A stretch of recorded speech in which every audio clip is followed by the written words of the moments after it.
somebody gonna sing while I'm recording?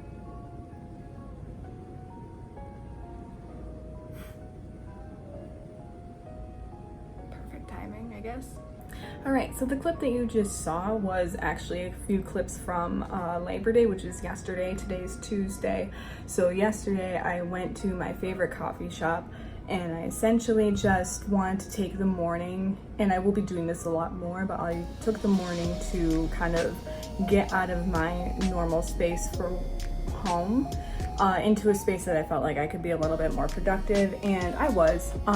What you watched me doing for the period of time that I was filming was actually outlining Project Strago, which is, I felt like I did a lot, and that's actually really, really exciting because I did a lot of character outlining for a majority of that time. I was able to outline my two main characters, and I actually, through the outlining process, got to not only flesh them out, but also flesh out a few more major points in this that I want to add into the story in the timeline.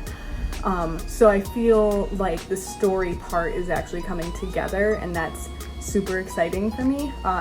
My favorite part of the process so far has actually just been the outlining part, so we'll see if I can make it through the rough and tough actual slog of writing the whole thing, but we'll see how that goes. I'm actually going to be writing a little bit more tonight. I'm actually really excited.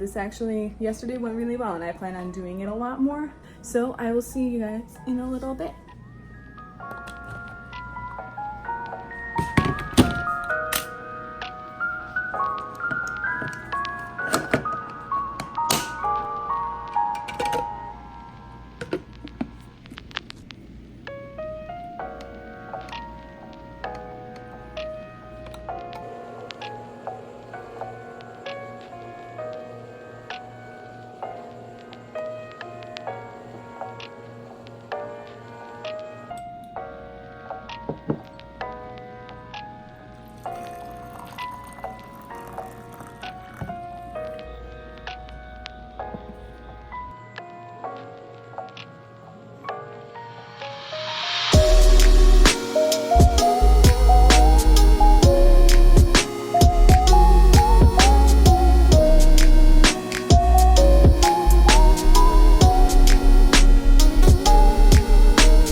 Some progress, as you saw and now I guess can hear.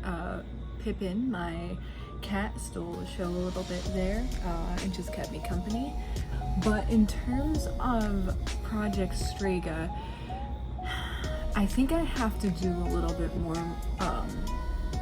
H.P. Lovecraft reading, which I have the book, the Barnes & Noble special edition book, up on my bookshelf in the living room, and I think I might just really need to spend a weekend or at least a night really reading and analyzing a lot of the monsters in there and how he goes about describing but not describing them. But it's the monster that I'm having a tough time with. TVtropes.com is actually helping me a lot. That's a lot of what I was doing in those last about, looks like 20 minutes.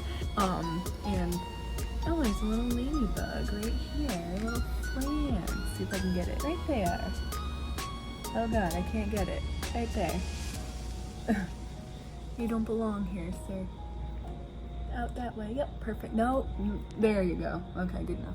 Anyway, I'm just having such a tough time, and I get why. I get that, like, the whole point of Eldritch Abominations, cosmic horror, stuff like that is that it's beyond comprehension, but you as a writer have to know enough about it to describe it well enough to the reader. And I think that's what I'm really having a tough time trying to wrap my head around. So I think I'm going to stop the outlining for the night, and I think I'm going to spend the rest of the night just kind of sitting with my book and reading it and just kind of I hate to do this, so I don't know. I don't like writing in my books, so I really don't want to do that, but I might have to maybe use a pencil or something just to maybe I wonder if I have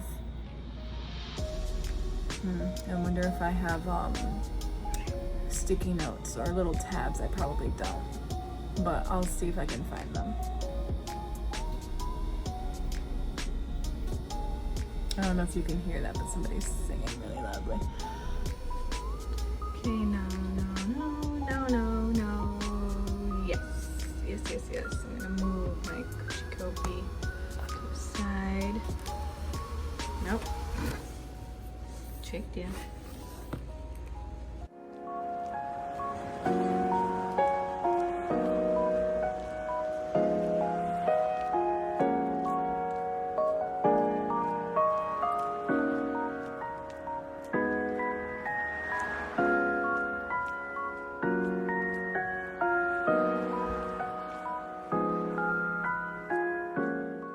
Okay, so I'm gonna do more. All I did was look through a couple of stories and skim them up until the point where H.P. Lovecraft essentially started describing the creatures. But I also remember, so in video games, a lot of lore is typically given to you with journal entries, documents maybe that you find. At least in horror, that's usually a really good way of keeping atmosphere without really breaking the tension that the game is trying to build. I don't know, I really have to, I'm definitely going to be doing a lot more reading. I think I'm going to be looking into some other video games aside from Bloodborne, for I just really need to consume, I need to like refresh myself and consume a lot of the media again. In order to kind of get a feel of how I want to start describing this thing without being too vague that it feels like a cop-out. I think that's what I'm trying to get at this point.